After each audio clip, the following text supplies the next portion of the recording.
నమస్తే, welcome to our channel. Hydraa ఎవరి కోసం? సీఎం రేవంత్ రెడ్డి పేదలకు ఇచ్చిన మాట తప్పిండని చెప్పుకోవచ్చు. అధికారంలో రాకముందు పలు మీడియా ఛానళ్లలో పేదల కోసం నేను అట్లా ఇట్లా అని మాట్లాడిన వ్యక్తి ఈరోజు పేదలనే నడ్డి విడుస్తున్నారు. సాక్ష్యాలు ఎన్నో. అయితే ఈ హైడ్రా మాత్రం కేవలం ఆదివారం హైడ్రాగా మారిందని చెప్పుకోవచ్చు. బడా నేతలకు మాత్రం నోటీసులు ఇచ్చి కోర్టులకు వెళ్ళమంటూ వాళ్ళే చెప్తున్నారు. స్టేల్ తెచ్చుకొని ఎంజాయ్ చేస్తున్నారు. పేదలకు మాత్రం గడివ్వకుండా కూల్చి పడేస్తున్నారు. ఒక పక్క హైడ్రా అధికారి రంగనాథ్ చెప్తుంది ఏంటంటే నోటీసులు ఇస్తున్నాం ప్రతి ఒక్కరికి, కూల్చివేయడం లేదని చెప్తున్నారు. కానీ కింది స్థాయి సిబ్బంది మాత్రం పేదల పక్షాన ఎప్పుడు కూడా దురుసుగానే ప్రవర్తిస్తున్నారు. అయితే మొన్న ఆగస్టు 8వ తేదీన రేవంత్ రెడ్డి సోదరుడికి ఇంటికి నోటీసులు ఇచ్చారు. కానీ నిన్న హైకోర్టు కూడా మీరు ఎటువంటి పరిస్థితుల్లో కూల్చడానికి వీలు లేదంటూ ఒక సంచలన వార్తను కూడా బయటకు పంపించింది. అయితే యావత్ తెలంగాణ ప్రజలు హైడ్రా కేవలం హైడ్రామాగా మారింది, ఇది ఆదివారం హైడ్రా అంటూ రెచ్చిపోతున్నారు కూడా. ఎస్, అది నిజం. రేవంత్ రెడ్డి నువ్వు గుర్తుపెట్టుకో, ఇది కేవలం నువ్వు ఏదో చేస్తున్నావు అనుకుంటున్నావు కానీ నీకు మాత్రమే డ్యామేజ్ అవుతున్నట్టు తెలియట్లేదు. ఒక్కసారి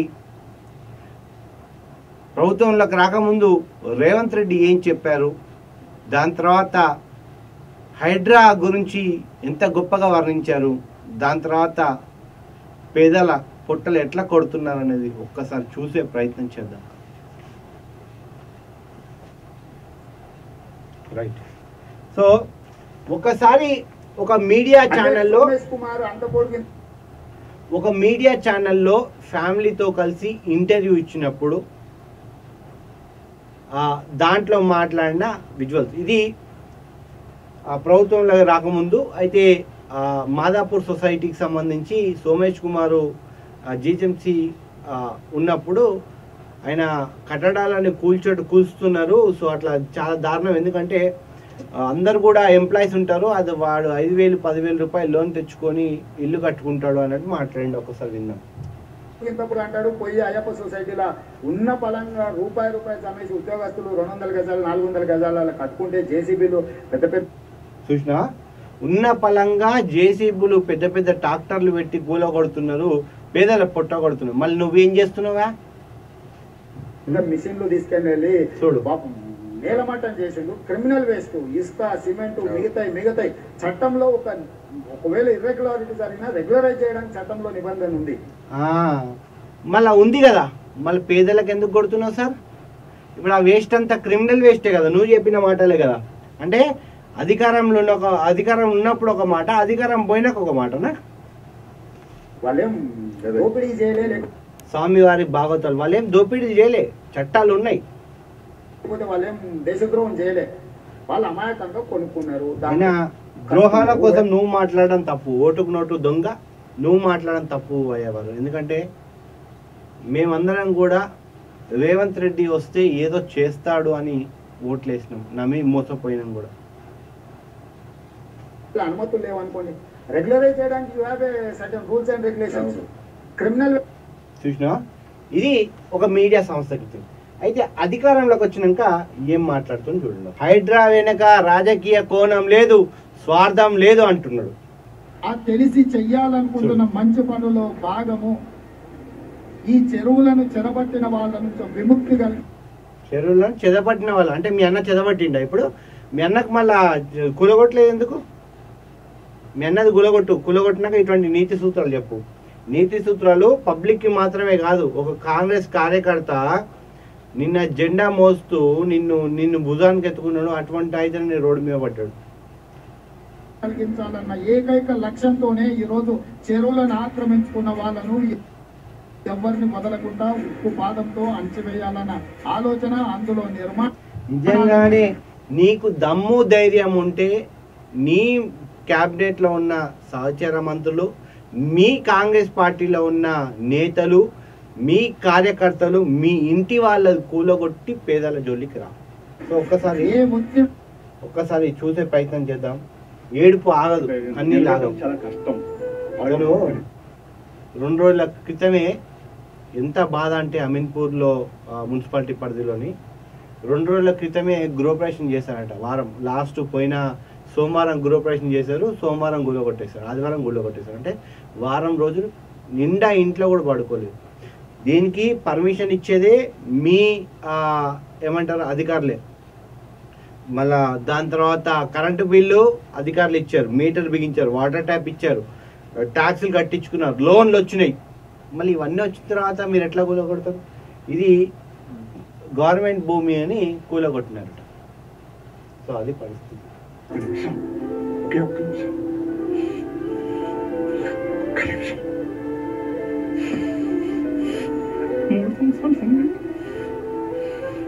మూడు సంవత్సరాలు అన్నీ ఉన్నాయి, లేదంటే ఏం లేవు, అన్నీ ఉన్నాయి, ఏం లేవు నా దగ్గర. కదా ఇది ఒక కన్నీటి గాథ, పేదోడి కన్నీటి గాథ. రూపాయి కూడబెట్టుకొని సంపాదించుకున్న డబ్బు గుగ్గిపాలు చేసినావు. ఇందాక నువ్వు వీడియోలు అన్నావు కదా ఇది క్రైమ్ అని, మళ్ళీ నువ్వు చేసింది క్రైమ్ కాదా? సరే వీళ్ళకందరూ కూడగొట్టిన డబ్బులు కట్టి నీ ఇంద్రమ్మ ఇల్లు ఇస్తావో ఇంకో ఇల్లు ఏమి ఇస్తావో, కొన్ని 2 కోట్ల రూపాయల ప్రాపర్టీ, దాదాపు 80 లక్షల రూపాయల అప్పు, బ్యాంకు వాడు వచ్చి కట్టుమంటున్నాడంటే ఇప్పుడు పరిస్థితి చెప్పు మళ్ళా వీళ్ళకు. ఇచ్చేది వాళ్ళు, కూల్చేది వాళ్ళు, చంపేది కూడా వాళ్ళే. ఇది ఒక ఘటన మిత్రులారా. నిజంగానే తెలంగాణలో మళ్ళా ఒక వేర్పాటు వాదంగా వినబడతా ఉంది ఈ కాంగ్రెస్ వచ్చిన తర్వాత. మొన్ననేమో కౌశిక్ రెడ్డి పైన ఆంధ్ర అన్నందుకు మీరు క్రిమినల్ కేసులు పెట్టాలన్నారు. కానీ రోడ్డుగా ఆ హైటెక్ సిటీలో దుర్గం చెరువు దగ్గర రోడ్డుకు అడ్డంగా ఉన్న కుమార్ ఆంటీకి మాత్రం మీరు హారతులు బల్లాలు పడతారు. మళ్ళా ఒక దళిత బిడ్డ మోచ్చ అంటే చెప్పులు కుట్టుకునే వ్యక్తులు వాళ్ళ కూలగొడుతున్నారు. చూడండి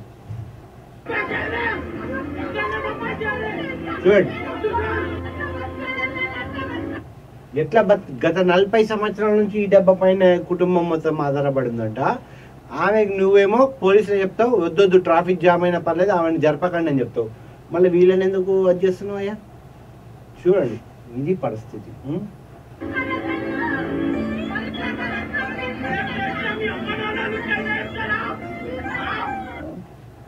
ఏంది ఇది పరిస్థితి? తెలంగాణలో ఏం జరుగుతుంది, తెలంగాణలో ఏం జరుగుతుంది అని అడుగుతున్నారు. ఏం చెప్తాం? ఒక పక్క ప్రజా పాలన వచ్చిన సంతోషపడే లోపు ప్రజల మీద దండయాత్ర చేస్తున్న పైన ఒకరేమో ఎమ్మెల్యేల బర్త్డేలకు హెలికాప్టర్లు వేసుకొని పోతారు, వాళ్ళ నియోజకవర్గ సమస్యలపై లేదా ఓపెనింగ్ కోసం హెలికాప్టర్లు వేసుకొని పోతారు ఒక మంత్రి. మరొకరేమో వాళ్ళ సొంత స్వలాభాల కోసం వాడుకుంటారు. కానీ ఖమ్మంలో వచ్చిన ఫ్లడ్స్కు మాత్రం హెలికాప్టర్లు ఉండవు, ఏమీ ఉండవు.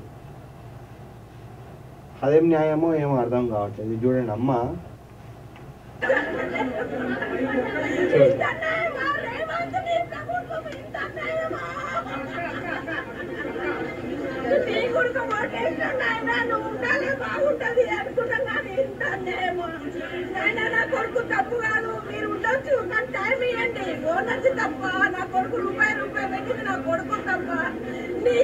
చూడు, సాఫ్ట్వేర్ ఉద్యోగం చేస్తూ రూపాయి కూడా పెట్టి కట్టిండంట. మళ్ళీ ఆ వీడియో ముందు చెప్పిన వీడియో అది వర్తించదా? ఏంది సార్ ఇది? చూడండి.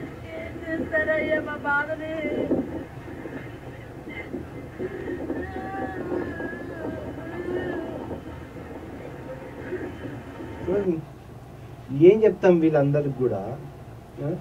కన్నీటి గాథ. ఎవ్వరు ఎప్పుడు మీకు ఇంకొక వీడియో చూపిస్తాం మిత్రులారా.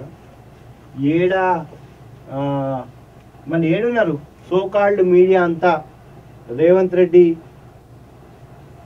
రెడ్డికి భజన కొట్టిన మీడియా మిత్రులు, రేవంత్ రెడ్డికి భజన కొట్టిన సోదరులంతా కూడా ఏడున్నారు.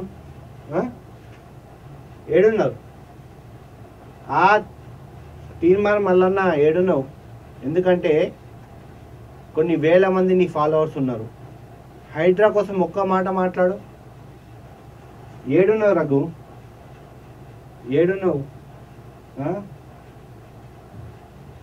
ఏడున్నారు పెద్ద మనిషి మన ప్రొఫెసర్ కోదండరామ్ సార్? ఏడున్నారు సార్ మీరు? తెలంగాణ కోసం అస్తిత్వం కోసం మీరు ఎట్లా కొట్లాడిరో మనం చూడలేదా? ఎందుకు మీరు మౌనంగా ఉన్నారు? చిన్న పిల్ల చూడండి. ఈ ఈ అమ్మాయి మాట్లాడింది వింటే అక్షరాల కళ్ళలో నీళ్ళు వస్తాయి. ఎంతో ఒక్కసారి వినే ప్రయత్నం చేయండి. ఏం పేరు నాన్న నీ పేరు? వేదశ్రీ. స్కూల్ పోతున్నావా? పోతున్నావా స్కూల్కి? ఏం చదువుకుంటున్నావు ఇప్పుడు? ఎల్కేజీ చదువుకుంటున్నావా? ఆ రోజు బుక్స్ మొత్తము వాళ్ళు ఎవరో సార్ వాళ్ళు వచ్చి మొత్తం తీసేసుకున్నారంట, నిజమేనా? ఏంది పరిస్థితి? చిన్న పిల్ల కనీసం అసలు ఆదివారం హైడ్రా అనే ఈ ఆలోచన అంటే కోర్టులు బంద్ ఉంటాయి, వీళ్ళు ఎక్కడికి బోరు అనేది మీ ఆలోచన? ప్రజలు తలుచుకుంటే నేను ఇట్లా తీసి పక్కకు పెడతాను, ఇట్లా పక్క పెడతాను. అర్థమైందా? మీ కాంగ్రెస్ కార్యకర్తలే భయపడుతున్నారు ఇప్పుడు, ఎందుకు వేసినాం రా ఈయనకు ఓటు అని. అది పరిస్థితి. రాబోయే జిహెచ్ఎస్సి ఎలక్షన్లు నిన్న ఈ సార్లు మేల్కొన్నారు, రెవెన్యూ అధికారులు మేల్కొని హైడ్రా నెక్స్ట్ టార్గెట్ ఇబ్రహీంపట్నం, రంగారెడ్డి ఇబ్రహీంపట్నం పెద్ద చెరువు పరిశీలించిన హైడ్రా అధికారులు FTL బఫర్ జోన్లలో నిర్మాణ ఇరిగేషన్, రెవెన్యూ, మున్సిపల్, పోలీసు వీళ్ళే అన్ని ఇస్తారు, అనుమతులు ఇస్తారు, డబ్బులు తీసుకుంటారు, అన్ని చేస్తారు. వీళ్ళు ఇక రంగం సిద్ధం చేసుకున్నారట ఇబ్రహీంపట్నం మీద టార్గెట్. ఎవరు టార్గెట్ పెడుతున్నారు, ఎవరు ఏం చేస్తున్నారు? మళ్ళీ ఇదే రంగారెడ్డి జిల్లాలో V6 అధినేత వివేక్ ఉంది, మీ నాయకులే ఉన్నాయి, మీ ఎవరు మన పట్నం మహేందర్ది ఫామ్ హౌస్ ఉంది, పొంగులేటి ఫామ్ హౌస్ ఉంది, వీళ్ళందరూ ఫామ్ హౌస్, నీ ఫామ్ హౌస్ ఉంది. మళ్ళీ ఇవన్నీ చెరువులు FTL బఫర్ జోన్లో లేవా? కూలగొట్టరా? ఏంది సార్ ఇది అన్యాయము? ఇంత అన్యాయమా? ఎక్కడ బతుకుతున్నాం మనం? ఓ చీరాలాబాద్. నాకైతే వాస్తవానికి తెలంగాణ బిడ్డగా పుట్టడం, నాకు ఈ తొలిసారి తెలంగాణ బిడ్డగా పుట్టడం నాకు అవమానం అనిపిస్తుంది. నేను ఎక్కడ బతుకుతున్నాను అభద్రత భావంతో నేను బతుకుతున్నా. మరొక కింగ్ జాన్ కనబడుతున్నాడు మీ ముఖం చూస్తుంటే, నాకు ప్రజలకు కూడా అట్లనే కనబడతా ఉన్నారు. సీఎం రేవంత్ రెడ్డి అన్న తిరుపతి రెడ్డికి ఊరట. దుర్గం చెరువు పరిసర ప్రాంతాల్లో హైకోర్టు ఊరట. దుర్గం చెరువులోని కూల్చివేతలపై హైకోర్టు స్టే. 2014లో జారీ చేసిన ప్లీనరీ నోటిఫికేషన్ పై అభ్యంతరాలు వ్యక్తం చేసిన దుర్గం చెరువు నిర్వాసితులు అబ్జెక్షన్ పై లేక్ ప్రొటెక్షన్ కమిటీ పరిగణలోకి తీసుకోవాలి. అక్టోబర్ 4న లేక్ ప్రొటెక్షన్ కమిటీ ముందుకు దుర్గం చెరువు నిర్వాసితులు హాజరు కావాలి. అభ్యంతరాలను పరిగణలోకి తీసుకొని అక్టోబర్ 4 6 వారాల లోపు ఫైనల్ నోటిఫికేషన్ జారీ చేయాలని లేక్ ప్రొటెక్షన్ కమిటీకి ఏమంటారు హైకోర్టు జారీ చేసింది. ఇంకా లేక్ ప్రొటెక్షన్ కమిటీ ఏముంటుంది? సీఎం రేవంత్ రెడ్డి చెప్తే ఎట్లా? ఎందుకంటే వాళ్ళు అన్నీ భూములు ఉన్నాయి, ఆ చుట్టుపక్కల ఆలాలే భూములు ఉన్నాయి. మొన్న దుందిగల్లో కూలగొట్టినప్పుడు ఆ కాంగ్రెస్ నాయకుల భూములు వెళ్ళి సప్పుడుదక్కున్నాడు. అది పరిస్థితి. అసలు తెలంగాణలో ఏం జరుగుతుంది ఏంది ఎవ్వరికి కూడా అర్థం కావట్లేదు. ఏం జరుగుతుంది?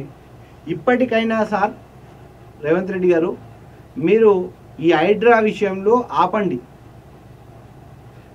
పేదలకు గూలగొట్టకుండా ఫస్ట్ పెత్తందారులు, బిజినెస్ మ్యాన్లు, మీకు ఇన్వెస్టర్లు అనుకుంటున్నారు కదా, సోకాల్ ఇన్వెస్టర్లు, వీళ్ళందరి అక్రమ చిట్టాలు బయట పెట్టండి. దాని తర్వాత పేదల జోలికి రండి సార్. ఒక్కొక్క రూపాయి